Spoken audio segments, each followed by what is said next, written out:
2023 में माँ का हिसाब। एक माँ अपने पति के गुजर जाने के बाद अपने पुत्र को कई मुसीबतों के झेल कर बड़ा करती है। जैसे तैसे जीवन न्याय करते हुए पुत्र को मेडिकल की शिक्षा दिलाए, उसे डॉक्टर बनाए। इस शिक्षा के लिए उसने अपने कीमती वस्त्र और आभूषण तक बेच दिए कि बेटा बड़ा हो जाए, शिक्षा प्राप्त कर लेगा तो यह सब वापस बना लिया जाएगा। बेटा डॉक्टर हो गया, डॉक्टर लड़की से ही उसका विवाह हो गया। बेटे ने माँ से कहा, माँ गांव में धंधा नहीं चलता है, कहीं शहर में चले जाता हूँ।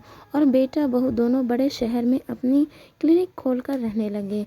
उनका धंधा चल निकला, वे बड़े अस्पताल के मालिक बन गए और शहर के प्रतिष्ठित मशहूर डॉक्टर में उनकी गिनती होने लगी। माँ बेचारी गांव में ही अपने दिन काट रही थी।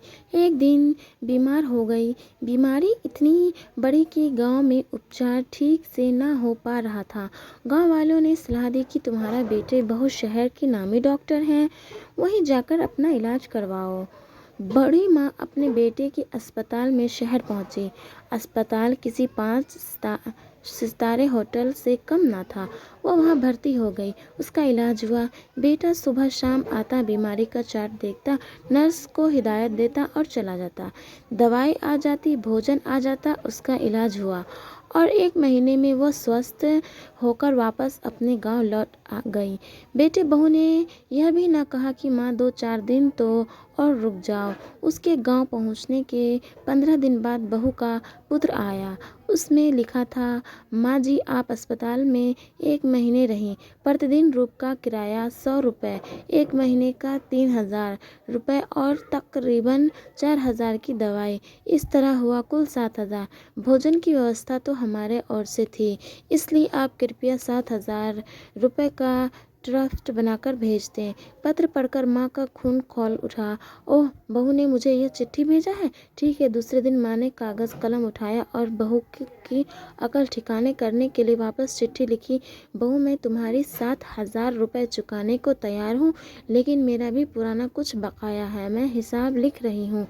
मैं अस्पताल में 30 दिन रही और किराया था 100 रुपये प्रतिदिन। तेरा पति मेरे पेट में 9 महीने रहा और रोज़ का किराया 100 रुपये के हिसाब से तो 70,000 हो गया।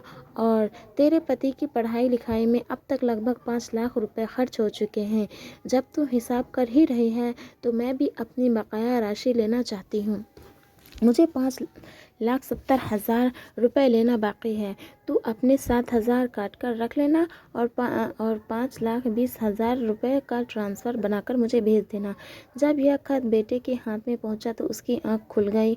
हम उपयोगिता और भावनाओं के संबंधों को तो काफ़ी निभा लेते हैं, पर कर्तव्य मूल्य के संबंधों के प्रति लापरवाह हो जाते हैं।